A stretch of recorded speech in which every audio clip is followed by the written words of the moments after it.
We're glad to have you back now. According to the NBS, that's National Bureau of Statistics, SMEs and MSMEs 2021 survey report, MSMEs have contributed 46.32% to GDP, accounting for 6.21% of exports, 96.9% of businesses, and 87.9% of employment. The immense contribution of MSMEs makes them a critical part of Nigeria's economic fortune, building upon earlier reports that the PwC MSME Survey 2020. Now, this edition by the PwC examines some trends shaping the MSME sector in Nigeria. It's very critical, looking at the figures, what this contributes to Nigeria's economy. And a senior manager, tax and regulatory service with PricewaterhouseCoopers, Mr. Abiodun Kayode Ali, joins me via Zoom to understand this. Thank you so much, Mr. Abiodun. It's good to see you. Yeah, thank you for having me, Tulu. Happy to be here. All right, there on the other side today, not live in the studio, but it's all good. Yeah, I think we should start with some of the key findings in the 2024 MSME survey. Can you reel it to us? Looking at the importance of MSMEs in this country, it cannot be overemphasized at all. Tell us some key findings in this document.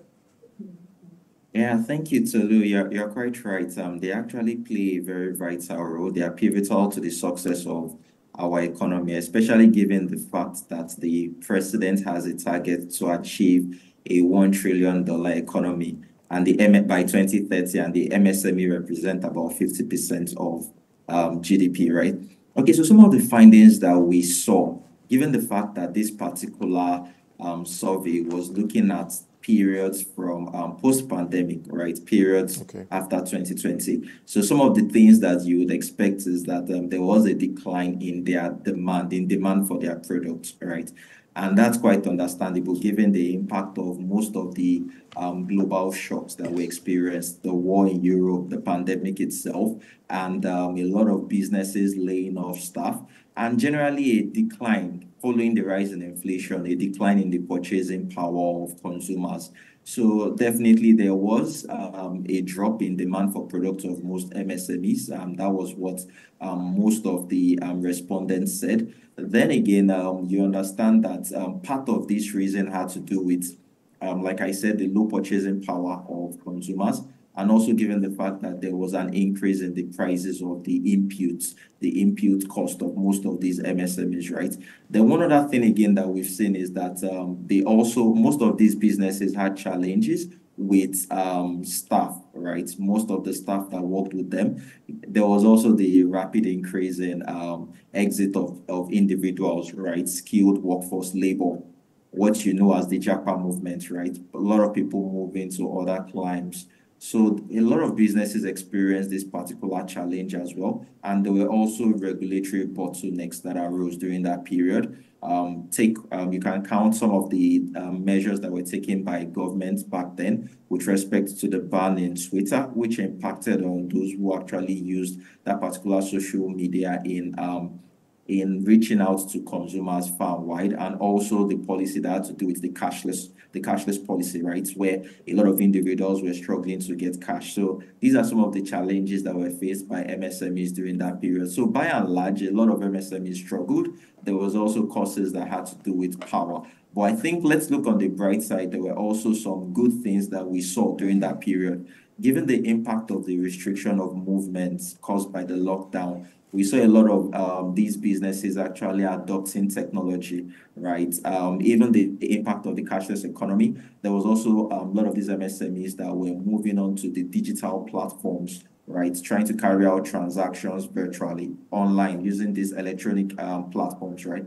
Then, like I said, the impact of the lockdown, the restriction, a lot of these businesses began to use collaborative tools, right? Work from home. We saw a lot of this. But the truth is that this was only boding well for those that were in the service sector. For those that were actually operating in the, that were selling goods, it would be a bit challenging, a bit difficult. So these are some of the things that we observed from that survey. There are some key trends, too, in this document that has been shaping MSMEs in the country. Of course, access to finance is one of them, the evolving market conditions, and, of course, the macroeconomic headwinds. Can you take us through some of this? Yeah, Toluda, and that's a very good point that you've actually made a reference to. So, like you said, access to finance is one of the big problems, one of the big challenges that most MSMEs have, given the fact that it's difficult right now, especially if you consider the environment in terms of the high interest rates, very, very high indeed at this point in time. So, very difficult for most of these businesses to actually approach the banks to actually get credit. So you see a lot of them relying on personal savings, right? Personal funds, or reaching out to family and friends, because the conditions for accessing this finance is much reduced. All you simply have to do is go and meet your friend or your family member who is less likely to deny you funds, right? You don't have to go through any form of documentation, and payment plans are very flexible, right? So these are some of the alternatives that we've seen. And I think other alternatives that we also saw during this period was that there was a lot of crowdfunding. All right. So these are some of the alternatives that most of these businesses were relying on, while the more formalized ones still went on to take loans, but that's a reduced number. Then another one that we also saw had to do with regulations that were being put in place by governments. I know the government is trying as much as it can to assist, to actually strengthen most of their businesses, and the government has put in place some different incentives and programs to make sure that these most of these MSME business have access to funds, right? But I think a key challenge that we've seen is that some of these businesses actually are not aware of some of these programs, and some of them actually don't even end up accessing these particular funds, right?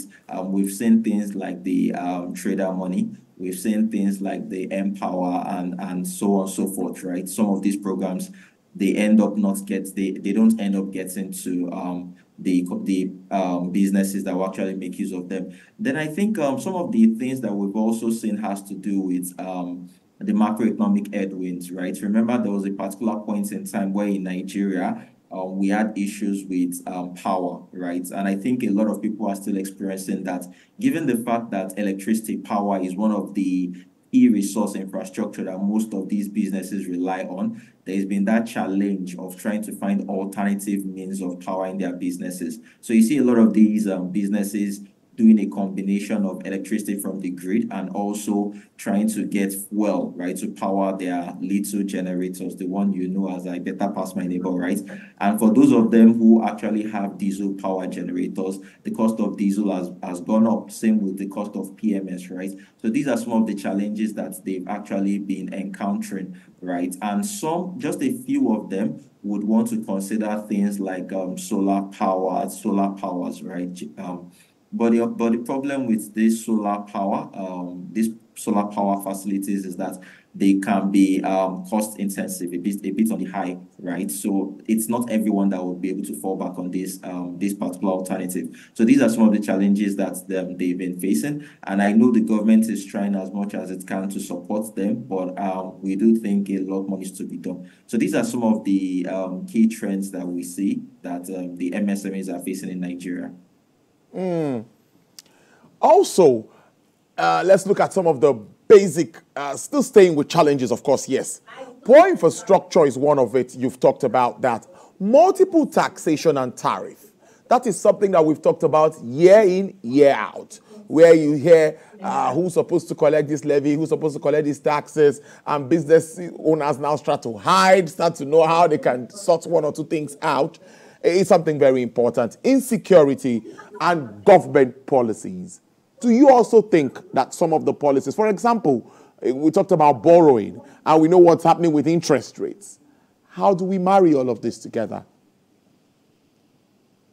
Yeah, Tulu, and that's the question. That's the question every policymakers need to ask, right? Because the most important thing, if the government really wants to hit its target, the most important thing it can do is to create that environment for these businesses to thrive, right? Like the power issue that we've been discussing. As long as power is fixed, right, a lot of the costs that are being incurred by most of these MSMEs will drop to a significant level. And you know, one interesting thing, Tolu, is that most of the businesses that have exited, at least one in every 7 businesses, they've exited the country as a result of the poor power infrastructure. We understand how power impacted on South Africa, for instance, even at the point in time when they had their own issues with their national electricity company, ESCOM. It was reported that about 1.8% to about 5% of GDP was being lost as a result of power. Nigeria has been battling with power issues for a very long time. You can imagine how much is being lost regularly. In fact, some international organizations, right, have actually said that Nigeria loses somewhere within the range of $29 billion annually as a result of poor power infrastructure, right? So let's now move on to taxes, which you mentioned. Now, the problem with taxes is that most of the non-state actors are the ones who actually collect taxes from these small businesses, right? And the problem is that most of these small businesses are unable to defend themselves or hire consultants who are actually quite knowledgeable and can push back on most of these taxes that are being collected from them. We've heard of instances where most of these businesses had to close up, fold up as a result of the multiple taxation. Nigeria has had this problem. And like the president of the chairman, rather, of the Fiscal Policy and Tax Reform Committee had always said, we do have about 60 official taxes and around over 200 on non-official taxes that are being collected by non-state actors in Nigeria, right? And their goal is actually to reduce this to a single digit. So that's something that the government needs to actually accelerate to ensure that most of these businesses are able to even see the end of this year without being taxed to death, right? Then other infrastructural problems like making these loan facilities available to these businesses is something that the government needs to look into. I know the government might not be able to solve everything, but probably financiers as well, right? Most of these financial institutions, developing financial institutions, there's a lot they can do in trying to aid these businesses by designing packages that would actually suit their needs, right?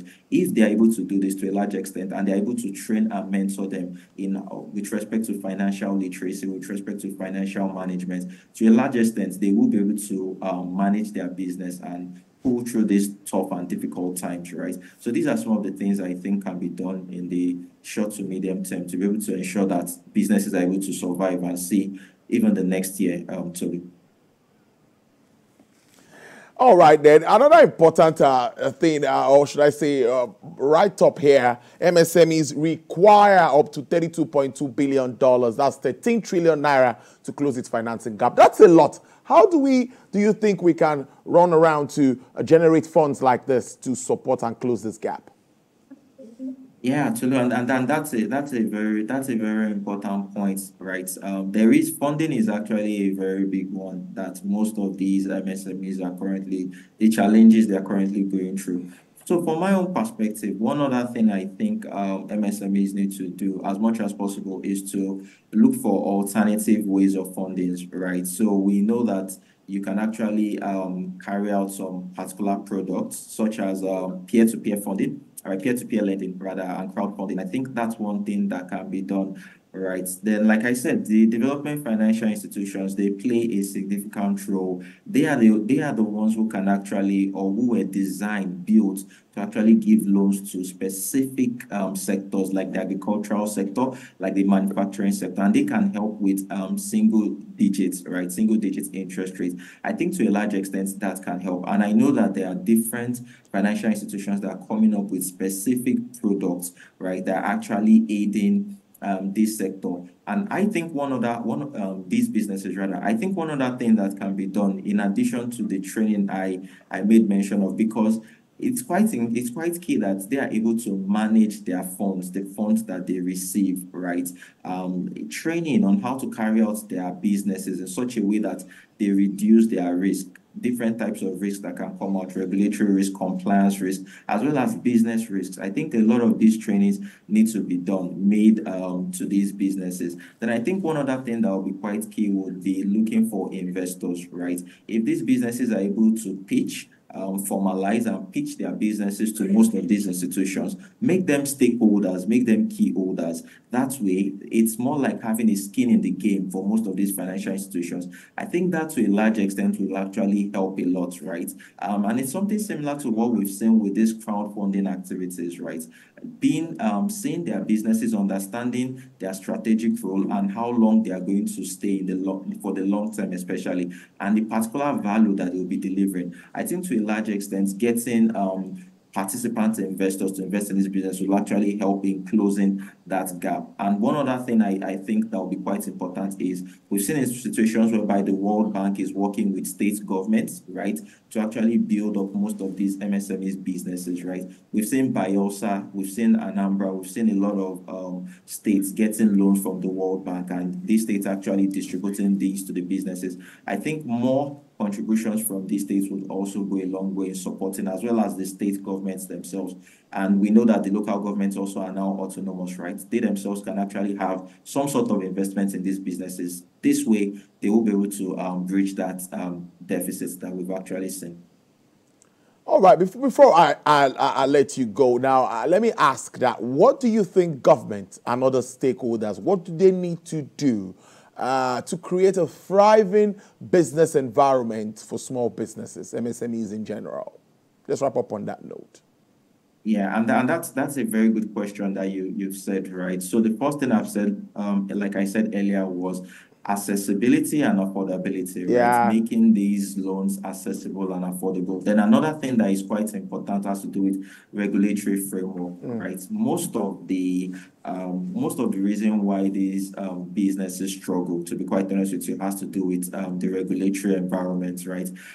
Sometimes it's a bit difficult to get things done. The government might come out and announce a policy that it intends to take, but you then see that the implementation of that policy is a bit difficult. And I'll give you a good example. You remember the removal of import duty on food items that has been announced, I think, about 2 months back. It's just going to be implemented this week, right? So I think there needs to be a lot of speed when it comes to implementation of most of these policies that the government is actually undergoing. Then data, the government needs a lot of data to be able to carry out these activities. And it's quite good that the government is trying to create and request that states actually create that social net data, something around that, right? Without data, the government won't be able to take decisions that will be far-reaching. You'll just see that most of the decisions, such as the CNG buses, availability of charging points, all those sorts of initiatives, they are not far-reaching, right? So I think data collection is one thing that is quite important. Then training.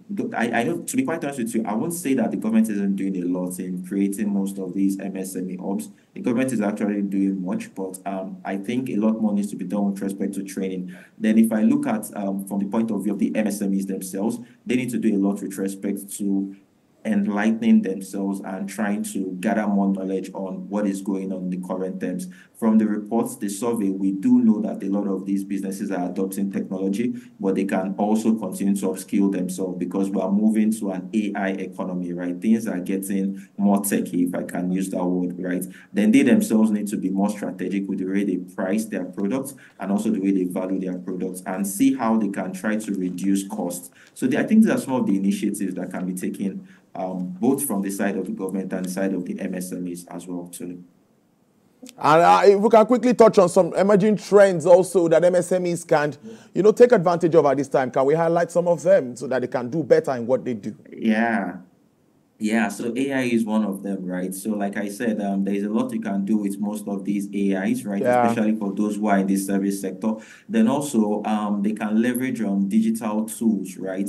For those who are actually in the service sector, right, there are lots of collaborative tools that they can use to reduce physical movement, especially given the fact that in recent times there has been one event or the other that actually restricts movement, and it can reduce on transportation costs. For instance, there is the Google suite that they can make use of in carrying out most of their activities without fiscal involvement, right? Then I also made mention of some of the initiatives they can come up with respect to their products, right?